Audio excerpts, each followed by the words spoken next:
Hey, I'm Casey, Product Manager with Sierra Designs, and I want to take a few minutes today to talk about downfill. We get quite a few calls into our customer service department asking about downfill and if a 600 fill bag is colder performing than an 800 fill bag. And it's pretty simple, so I want to take a few minutes to go through it with you. Downfill is, the way to think about it is it's basically down loft. It's actually a volume measurement. And when we purchase our down, we work with a manufacturer who sources it, they'll clean it, they apply the dry down treatment to it, and then they separate it by fill powers.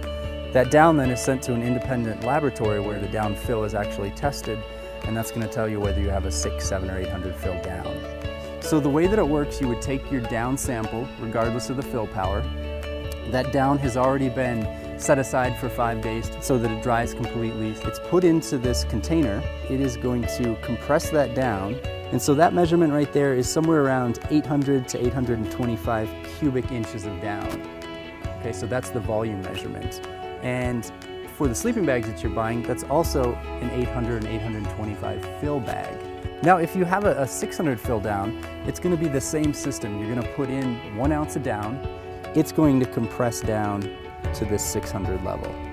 So it's still 1 ounce to 1 ounce, but it just doesn't take up as much volume. The reason why that's important is we hear the question, is an 800 fill bag always warmer than a 600 fill bag? And I brought a couple samples for you to take a look at.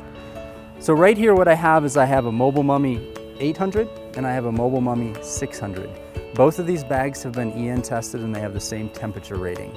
So one is not going to be warmer than the other. They both tested to a 16 degrees limit in terms of EN, but you're able to achieve that temperature range on the 800 fill with 18.5 ounces of down, as opposed to having to use 2 more ounces of down on the 600 fill to reach that same temperature level. So ultimately, they have the same temperature, but your 800 fill bag is going to be lighter weight, typically more expensive as well.